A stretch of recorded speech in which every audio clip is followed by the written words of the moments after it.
Time now to talk to our friends at the Ottawa Citizen, and joining us once again today is James Gordon. He is a writer for the Citizen. Hi again, James. Hi, how are you?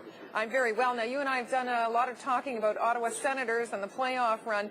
I think the thing you're looking at today is something we're hearing from a lot of Sens fans these days, which is it's becoming very difficult to watch these games. It's a very anxious time. Exactly, and especially with the Senators going down a game last night to the Anaheim Ducks in the final. People are finding that they're getting even more on the edge of their seat than normal, and there's a lot of stresses associated with that, and that's one of the things we're looking at.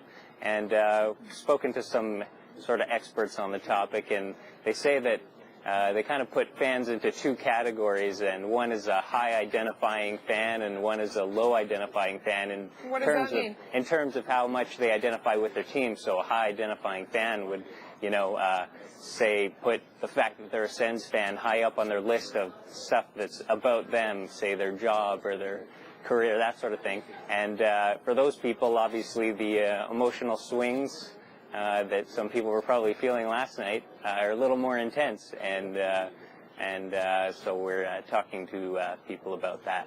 Now, there are some folks there's actually a woman here in our office who actually cannot physically watch the games. She has to go down, watch them do the anthem, and then leave because she finds it so stressful. You're hearing stories like that? Well, I'm actually hearing stories like that from my own home, because my wife hates when I'm at home when the games are on, because I insist on having it on, and she can't even stand to watch the last few minutes when they're trying to hold on to a lead or have to kill a penalty. But yeah, we're hearing that sort of thing, and obviously it's a little tougher for people when the team takes a loss like last night, but they have ways of coping with that.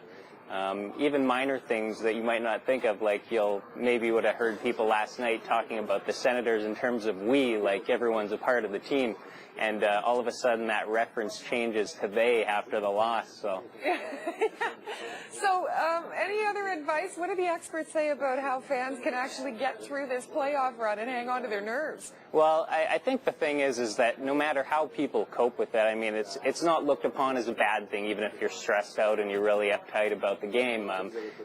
Having this association with the sports team is actually a healthy thing. And as I said, even if the team loses, people can find a way to cope with that. Another good one is to blame the officials.